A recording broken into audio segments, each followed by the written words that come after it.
Hi everyone, it's John from What Up, and welcome back to another video. Now we have all kinds of Wheel of Time news for you today. It's not just the fact that Season 1 is wrapped. It's not the fact that Season 2 has been greenlit. It's not the fact that the official Wheel of Time Twitter account accidentally tweeted out a script image. There is a bunch more as well. We have a leaked casting. We have some interviews with some other people, including the production designer. We have a Q&A with Rafe, the showrunner. We have all kinds of stuff, including some more concrete evidence that we might be getting a release date in Black Friday. And we'll talk about all of that in this video, so you want to stay tuned for all of that. Now, with that being said, if you're new to the channel, I cover Wheel of Time show news here. So if you're interested in the show that Amazon Prime is actually filming and producing in Prague in the Czech Republic, based on Robert Jordan's The Wheel of Time, this is a channel for you. We cover anything and everything Wheel of Time related here. That's cast, crew, production, pictures, leaks, rumors, you name it, we cover it here. I have it all, and occasionally get a few exclusives as well. So if you haven't already subscribed, click the subscribe button and the notification bell. I put out 1 to 2 videos per week.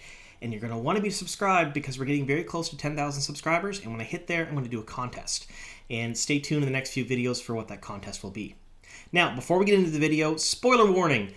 In this video, I will be talking about certain plot elements and character arcs from Book 1 and Book 2 of Robert Jordan's The Wheel of Time series. So if you haven't already read The Eye of the World and up to at least Chapter 13 of The Great Hunt, be forewarned, I may ruin some small bits of those books for you. Alright, with that being said, let's get on to the video. Alright, so we're going to dive right into the news, and the first couple things we're going to cover comes to us courtesy of WatSeries.com. Now, if you don't know who WatSeries.com is, they are a website that covers Wheel of Time news, much the same way I'm a YouTube channel that covers Wheel of Time news. I've left a link to their website down below in the description box. Go ahead and check them out, bookmark that site, leave them a few comments over there. Tell them you came from What Up. I'm sure they'd like to hear that, because I do cover a lot of their stuff here on the channel. Now, the first thing that WatSeries did cover recently was an interview with a production designer.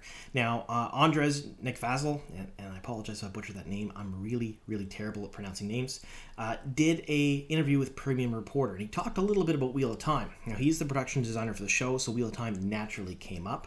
And a lot of the stuff he talked about, we already knew. They asked him about the show, they asked him about the book series, you know, how it was and what it was in his words. And he basically kind of described it as a Victorian-esque 17th, 18th century fantasy where women with great power rule the world. Kind of the same things we see from other people who work in the Wheel of Time that maybe weren't big fans of the book series, and it's a very general description of what the show is going to be about. However, during that interview, there was a little nugget that was very interesting, and this was he talked about Morocco. Now, this isn't the first time we've heard the word or the place Morocco recently. The other time was with the costume designer for Season 2. She mentioned it as well. So we're thinking that possibly Morocco is a filming location for Season 2. We're not entirely sure, but we're going to watch that. Hopefully, we get some images or something on Morocco soon, since Season 2 has commenced filming. And it'd be really very neat. So I want to hear in the comments down below, what do you folks think they're going to film in Morocco? Now, bear in mind, Season 1 is most of The Eye of the World, and perhaps a small amount of The Great Hunt, or some other storylines going into The Great Hunt. Now, we do know that for a fact they're covering all of The Eye of the World. It's just one of the things they're doing, considering where they're filming, and we know they're in Faldar and going to the Blight. Season 2, we're not entirely sure, but we're kind of thinking that since they covered most of one book and a little bit of another, we're probably going to see most of The Great Hunt and maybe some of the storylines arcing into The Dragon Reborn for Season 2. So bear that in mind. Tell me what locations in Robert Jordan's world you think would fit very well for Morocco. I'd like to hear about that, and I'd like to hear your thoughts and comments on that too. So, that being said, there is another couple articles on WatSeries.com I want to mention. The first one actually mentioned yours truly, and it was about the release date. Now, we do know that Season 1 wrapped filming Tuesday of this week. Season 2 is actively ramping up. They're already in Prague. They're ready to go. They're starting filming and production on Season 2 right now. But Season 1 is done. That means that they can actively start their marketing plan. Now, everything I've been hearing all year has been based around how the filming will go in April and May. Will they finish Season 1? Will they have to shut down again? Will they be delayed? They didn't want to commit to a full marketing plan because of that, and really, that makes a lot of sense to me. But the dates I've been hearing from a few different sources have been Black Friday, and I've been hearing that for months now. No real proof to it. It's just that was their initial tentative date that Amazon was thinking about if everything went really well and they were able to finish filming by end of May. Now, we know they finished filming by end of May, so That being said, there is a major publisher, and this is again coming to us from WatchSeries.com, one of their articles, and this publisher is Orbit Books. They're releasing a new edition of The Eye of the World on November 4th of this year.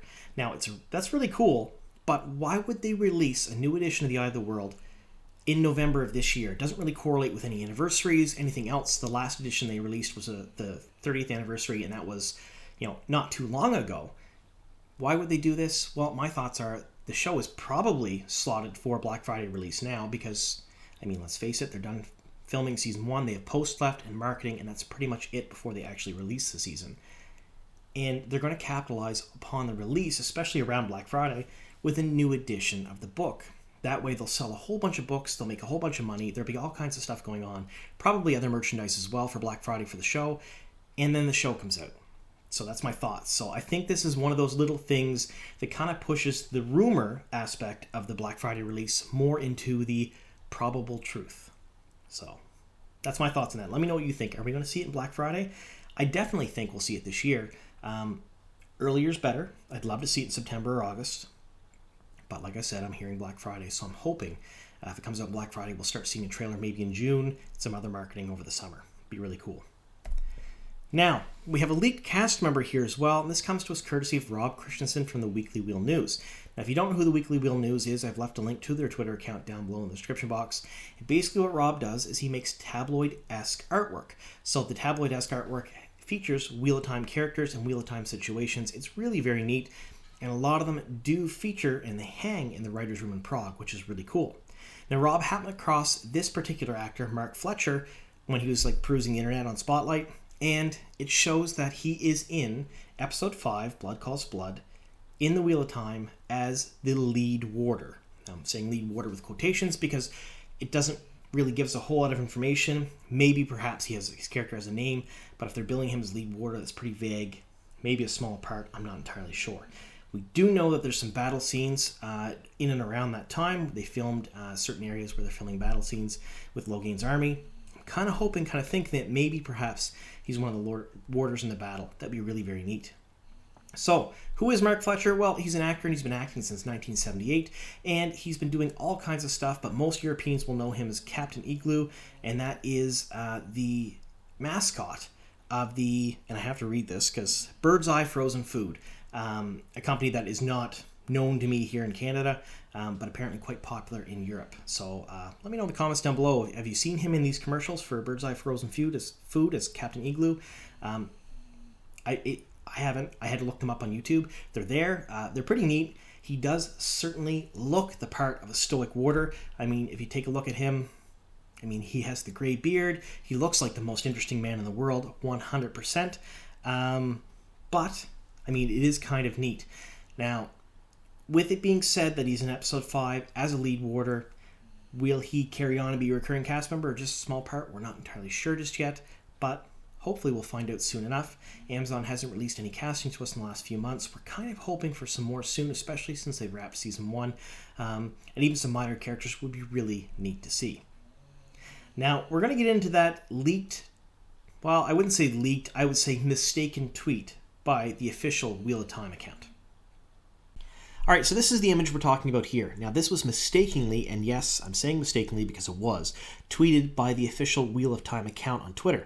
Now, the Wheel of Time account was recently rebranded from Wheel of Time on Prime, basically, I believe, to make it more palatable to the general public. We all knew Wheel of Time on Prime was what on Prime. However, the Wheel of Time does accurately describe what the Twitter account's about because the show is titled The Wheel of Time. So there's that. Now, this was tweeted and then deleted pretty quickly. It was not live very long.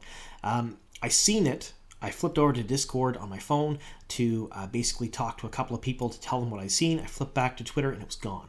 Now I got a few screen grabs of it. So did a bunch of other people. It was all over the place. It's on my Instagram. It's on a bunch of other people's Instagram. And the cast actually started tweeting it today and putting it on their Instagrams today as an official image. So it got deleted, but it came back. Now, the official account followed up with a tweet basically apologizing, saying they didn't mean to cause as much chaos. However, Rafe Judkins will follow up with a Q&A today. And so we're going to follow that Q&A and talk about it here just in a bit. I have all the questions and answers. We're going to talk about them. I'll give my thoughts on them. However, I want to talk about this image. It gives us a ton of information. So the first thing we'll talk about is the writer, written by Amanda Kate Schumann. Now, Amanda Kate Schumann also wrote episode 2 of season 1, that's Shadows Waiting. So she's an experienced writer. She's already worked on the Wheel of Time. She's already written the Shader Logoth episode. So we know that she has experience in this, and she is part of the writer's room. We've known that for quite some time. So really cool, because we don't know who the writers are for season 2. We don't know who the directors are for season 2. We really know almost nothing at this point. And in fact, we still don't know a whole lot about season 1 either. So this was really neat to see because we get to see the writer. But I want to talk about that title. Episode 201, that's season 2, episode 1, A Taste of Solitude. For those of you who are really big fans of the books, you probably recognize that as a chapter title from chapter 18, Lord of Chaos, that's book 6. I'm not going to spoil anything from that chapter. I did my spoiler warning up to chapter 13 of The Great Hunt for a reason. I don't believe that this episode title has anything to do with anything that happens in Lord of Chaos. I think what they're doing, and we can probably put to bed the theory that they're using chapter titles as episode titles when it deals with those chapters in the book, in the show. I think we can probably put that to bed right now and not talk about that again, even though it's still a popular theory among a lot of people, because there's no way they're getting Lord of Chaos by the first episode of season 2. It's not happening. But I think what they're doing is they're taking chapter titles on purpose, and they're trying to align those chapter titles with what's going on in the books and in the show at the time of this episode. So what it does is two things. One, it still gives us a Wheel of Time flair or flavor or Easter egg from the books, and it doesn't give us too much information. So this one, let's say, for example, they give us a chapter title from The Great Hunt. We would know for exact fact that they're going to go that far into the Great Hunt for this episode, and that's probably not what they want. But A Taste of Solitude, to me, puts me in mind, and this is why I did the spoiler warning, of when Rand and Huron kind of went through the portal stone into that mirror world, and they were there, and they were pretty much all alone.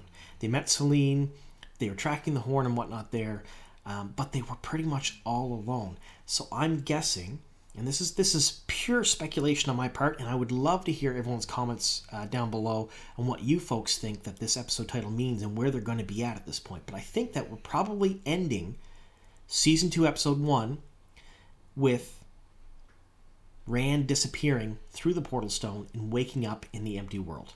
That's my guess. Probably the last scene is that, and then there's the cliffhanger for episode 2. That's my guess. All right. That being said, the script itself is actually positioned here. Now, we've had a lot of other scripts, pictures, and Rafe has released them. Other cast has released them. It's either been them holding them or kind of in a room or on a desk. But this looks to have props around it. So it's on a stone counter, and it looks to have these really cool-looking discs, or I don't know what you'd call them, really, objects to the right. Now, they're arranged on purpose a certain way, and I've heard all kinds of theories what they could be. Some people thought they might be the seals, because there's 2 of them, but they don't really look anything like the seals in the books, like not even close. However, if you're looking at the seals in the books, they are just basically a big symbol of the Aes Sedai, and that's it. They're not really flashy. They don't look cool. They may not look good on the screen. They may look good on the screen too. You probably could make them look really well. So it's a possibility if they change the seals in the Dark One prison to look a little more steampunkish like this to make it cooler. I don't know. I don't really like that idea. And I don't like the theory that these are the seals in Dark One's prison. Someone else has mentioned that they think that they might be the keys to the ways. The little leaf that they put up, and they put in a certain spot on the waygate door to be able to go into the ways. Again, I don't like that either because it doesn't really look like anything there. I'm a little perplexed and stumped at what these could be. They are very cool, they're very intricate, and they are definitely a prop from the show, but I have no idea what they could possibly be. So I would love to hear what you folks think in the comments down below. Tell me what you folks think they are, because I'm stumped. I really don't know what they could be, and I want to know. I really do. All right, with all that out of the way, let's get on to that Q&A. All right, so before we get into the Q&A, there is one more thing I want to touch on. Now, we all know that WhatSeries.com kind of broke the news a while ago now that Thomas was part of Season 1. He filmed for Block 4, Episodes 7 and 8. We're unsure of his role, although there's been a whole lot of speculation among the fandom about who he could be playing. And we didn't know, basically, any of the actors or actresses that were in Prague for the reshoots, the pickups, and the finishing of Episodes 7 and 8. We didn't know many of them at all. We knew that Madeline Madden was there. We knew that the Emmons Field 5 were there because they posted on social media, and those posts stayed up. However, I know that a lot of the cast and crew are being asked not to post on social media when they're in and around filming sites, mainly due to a lot of speculation of who's there, what's going on, and what they're filming. So, we have this really interesting photo on the way home. So we know Thomas is part of the cast. We know that Miguel Alvarez is also part of the cast. He was leaked by WhatSeries not too long ago as being King Arthur, I think is what his CV said, which a lot of people kind of figured would be King of Gelden. Due to the scenes he was shooting, he was on set with Alvaro Morte and a few other people, and it kind of looked like he was going to be the King of Gelden at the time. So we know for sure that he is one of the rulers in the Wheel of Time. It just makes complete sense. And we know that Thomas is part of this. And this is on our way home, meeting new friends. So that's what Thomas wrote there, which is really very neat because we know they're both part of the production. So there's a lot of speculation here. I don't believe that Thomas and Miguel filmed together in Prague. I don't think that happened. I believe they were both probably there filming and then met separately on the way home because this was taken in Frankfurt, Germany, and this is where it was posted.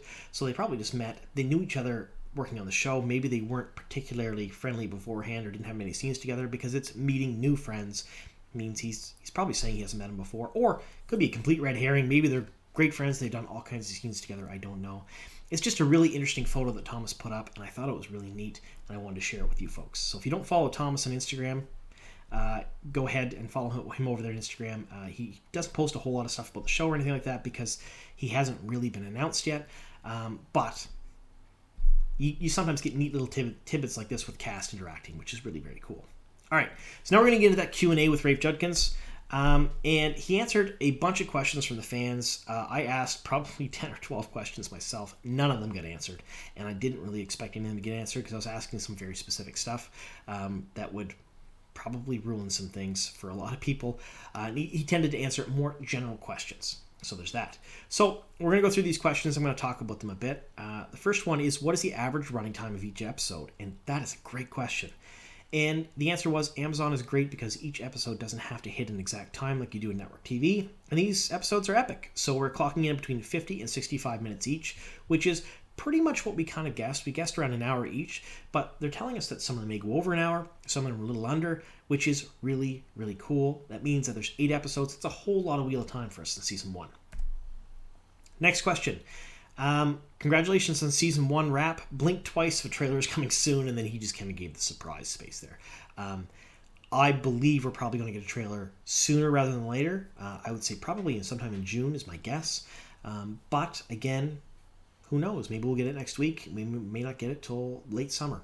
We don't know. We're hearing really nothing official from Amazon on this, but I'm really hoping we get a full trailer soon. These teasers are great, but they're few and far between, and there's a whole lot of fans out there just chomping at the bit for a little bit more Wheel of Time stuff. So, the next question. Do Emmons Field 5 actors perform stunts on their own, or do they have stunt doubles? Now, this is a good question. I knew that a couple of them in the show had stunt doubles, but I didn't know all of them did. So, everyone on the show has a stunt double, which is really very neat, and it makes a lot of sense because a lot of them do some really physical stuff. But most of our actors are really amazing with the physical stuff and doing their own stunts. I'm the only one who's always falling. Pretty good answer. How are you feeling having wrapped Season 1? And Rafe answered, to be totally honest, it hasn't fully hit me yet. There's still so much to be done to get the show ready to air and get Season 2 shooting, that while I was drinking my celebratory champagne on set after the last shot Tuesday, someone grabbed me to tackle 3 new problems that had come up, and I had to leave. Ha. Makes a whole lot of sense. He's a showrunner for a very large, epic fantasy show. There's bound to be hundreds of thousands of little tiny problems that come up, and he probably doesn't spend a whole lot of time, hobnobbing with the actors, actresses, and having fun. He's probably working pretty hard. All right, what character that doesn't appear in Season 1 and does appear in Season 2 are you most excited about? And he wrote back, starts with an EL. Now, this is probably due to the fact that we had a leak, I would say early last week from Recapped, that basically said that they were looking, actively trying to cast Elaine for Season 2 right now. And a lot of people just kind of went with it and went everywhere. Now, they didn't specifically say Elaine. They said a princess who is an option for a lot of seasons. Now, the only princess we would see this early in the show that hasn't already been cast yet, probably looking at Elaine. And this is just further confirmation that the Tracans are not in Season 1, which is a little disappointing to me because I'm a huge Gowan fan, as most of you who watch the channel know, and I would really have loved to see them. However, it does make more sense if we see them in Season 2, because if you introduce these main characters, these major characters, for a 2-minute clip out of the first full season and they don't come back till the second season, that's kind of hard to nail down an actor and actress for that job. So I suspect we're going to see more and more of this, where they're going to change storylines and plot lines just a bit to line more up with possible shooting times and availability for actors and actresses, which makes sense. We've seen that with Alexander William in Season 1, actually. He doesn't show up till Episode 3, when he should be there in Emond's Field, and that was due to scheduling conflicts. So it makes a lot of sense. Do you have the plot of all the seasons roughly mapped out? This is a really good question, because if the plot of the show has to be a little bit different than the books in order to fit and accommodate certain things, they would kind of have to map things out, because there's a butterfly effect. They change one thing in Season 1, it's going to ripple and cause a whole bunch of stuff, a whole bunch of changes all the way through. So what Rafe said is, yeah, between Season 1 and 2, we made a rough map of how the series could break down into seasons. It can always change, obviously, but important to know where we are going and how we are getting there, so we build it right if Amazon Prime Video keeps us around for the long haul. Now, this concerned a few people, but I want to let everyone know that they greenlit Season 2 before Season 1 even aired. We knew they had greenlit Season 2 a while ago, pretty much, but it's been official as of today that Season 2 is happening. They are filming shortly. So Amazon obviously has confidence in the show. I don't think they're going to cancel them after 2 seasons. I think they're probably in it for the long haul, especially if it does as well as I think they're going to. However, as a showrunner, they probably have to plan for every eventuality. So that's what he's getting at there. Will we see the actual weaves or just the end result of channeling? Rafe's answer was, you're going to see it all if you're a woman who can channel. Now, this is kind of a sneaky way of saying a couple different things. Now, my take on this, and again, this is my personal opinion, is he's saying that we'll probably see the end result most of the time unless it's from a perspective of a woman who could channel. That's what I took from this. So if we see, say, Egwene or Moraine or Nynaeve's perspectives, we're probably going to see the weaves, we're probably going to see the flows, we're probably going to see how they actually build things and how they channel. But if we're seeing it from, just another perspective, anyone else's perspective, or our own as the audience, we're probably not going to see that stuff. We'll see the end result, which makes sense because CG can get expensive. If they're showing the weaves on the screen all the time, A, it's going to be confusing and a jumble, especially during battles, and B, it'll cost them a lot of money. So saving it for special occasions like the perspective of a woman could channel makes sense to me. Most difficult part of creating the Wheel of Time during a global pandemic. The human aspect. We've built a family here in Prague with cast and crew, and keeping everyone safe has been top priority. Everyone's ability to adapt and meet the stresses of a time like this has been amazing to watch. And that's a really good answer. Everyone I've talked to that's been part of the show, whether they be cast, crew, or production, have all said the same thing. It has been an amazing ride, a blast, and they loved the people they worked with. So this is just further confirmation that they all really enjoy what they're doing and they all got along really well, which bodes really well for the show. How far should we get in the books if we don't want Season 1 to spoil things for us? And I don't know who asked this question, but thank you. You almost tricked him, it looks like, but it didn't work. This question is so cleverly worded to trick me that I have to respond to it out of sheer respect, and that was his response. There was no response there. So I would say for those of you watching my channel, read at least the first book. That's probably safe. How are you balancing the numerous point of views in the book versus focusing on Rand? And Rafe's answer was, as I've always said, we are adapting the whole series, not just The Eye of the World, and I really think this is an ensemble series, so the first season is as well. Now, we do know that a lot of the perspectives from the first book, The Eye of the World, is from Rand, the main character's perspective. However, there are dozens and dozens of main characters in this book series, and some of them are being introduced earlier than we expect. Some of them are having expanded storylines and backstories built in. So I fully suspect that even though Rand is the main character, we're probably going to see less of his point of view and more of everyone else's to balance things out. And that's pretty much what Rafe's saying here. Will we see Forsaken in Season 1? And his answer was, some people see Forsaken everywhere. Now, this is kind of funny. I myself am probably one of those people. Every time a new actor or actress pops up that we don't know the role of, I'm like, it's one of the chosen. Has to be. And I actually had a theory that Miss Grinwell was one of the Forsaken a long time ago, that she was Missana. So Jennifer Preston, if you're not playing Missana, I apologize. But that was a theory of mine at one point over the last year or so. Will we see Narg? Yep, and this is not the first time he said this. He has said multiple times that we will see Narg. Narg is part of the show. We're definitely going to see Narg. Now, will we see Narg as we see him in the book series? Will he talk with Rand? Will the scene be exactly the same? I don't know. Will they change it a bit and just have one of the Trollocs in the background build as Narg? I don't know. But he's definitely promising us we're going to see Narg, which is good. Did any of the actors end up becoming fans of the book series after getting cast? I'm not going to spoil who, but 2 of the core cast are in a read-off right now, and I think one of them may have finished the series. Now, that's really, really cool. Now, I know for a fact that a bunch of them picked up the books after they started playing the characters or after they got cast.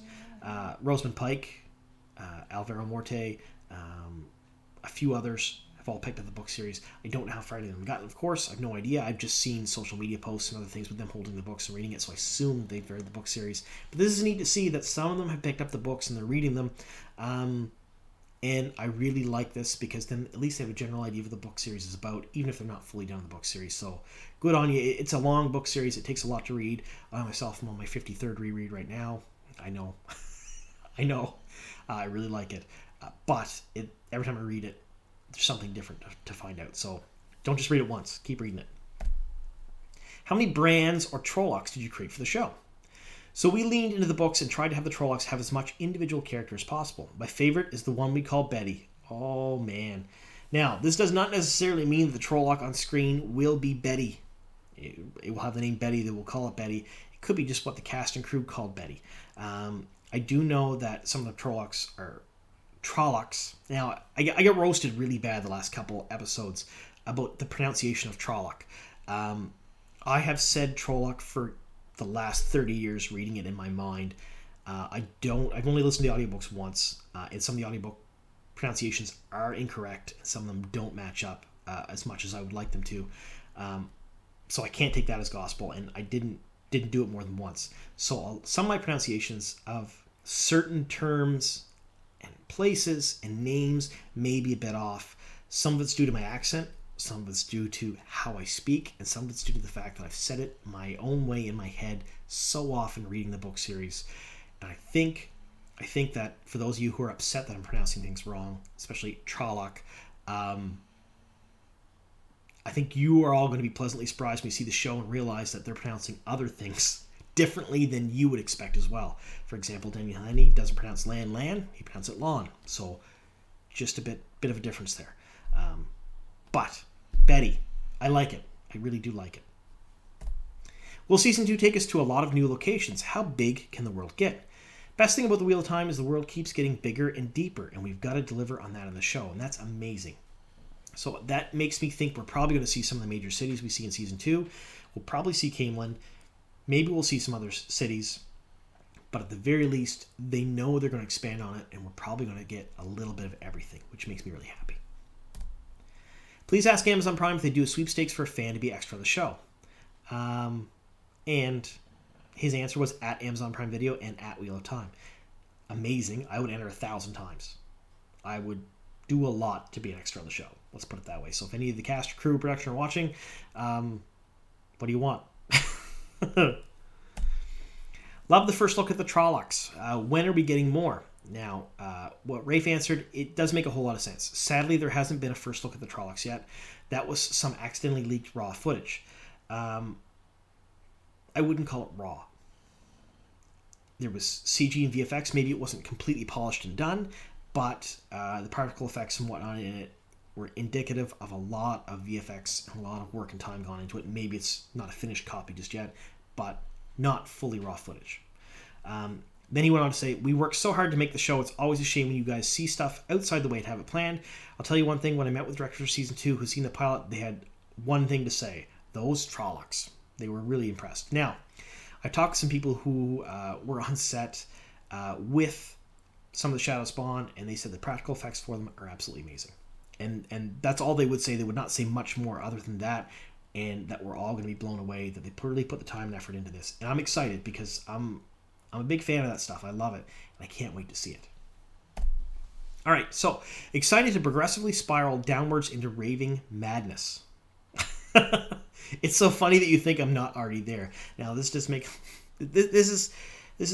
kind of sad, but his job is one of the hardest jobs in the world right now when it comes to the Wheel of Time, mainly because as the showrunner, he's trying to please everyone. He's trying to please all of the fans. He's trying to please the Amazon executives, the Sony executives. He's trying to please the cast, production, crew, everyone, and make everyone happy, and that is an impossible job.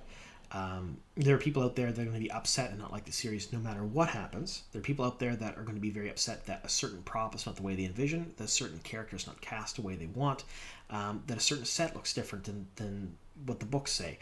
And I've gone on record a number of times on my channel to say that they have made decisions based on a number of different things. Timings, availability, money, location, what is practical and what can be used well and what looks good on the screen. And some of it indicates big changes. However, there's reasons behind the changes. And this goes back to what Rafe said in one of his other questions. He doesn't like or want us to see stuff out of context. And that makes full sense, because when we see these leaks and stuff, people lose their minds. They get very upset. But in the context of the show, it probably works really well. And we don't know that, right? So he's probably having a very hard time with all of this. Are you planning a book per season, or are there adaptations and inclusions from multiple? So he said we have to combine at Madeline Madden and at Joseph Stradowski would be 45 when we finish otherwise. And that makes full sense. So you're looking at 14 books.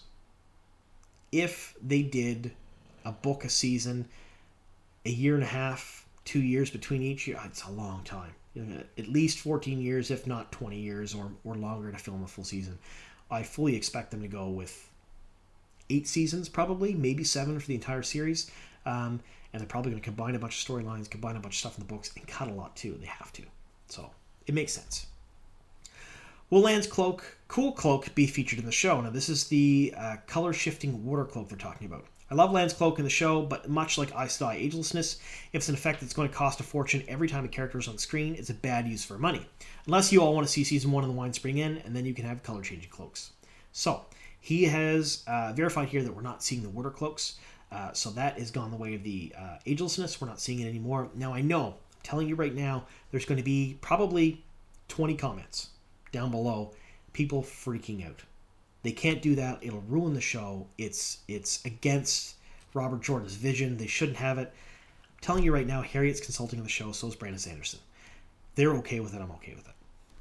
That's just the way it is. And it makes a lot of sense because you know how much money that would cost? There's a lot that goes into it. Some people are like, well, throw a green screen up. Put a green cloak on them. It'll make them disappear. It's not how it works. You need a steady cam. You need to have the background and the green screen follow the actor's movements precisely with that steady cam the whole time.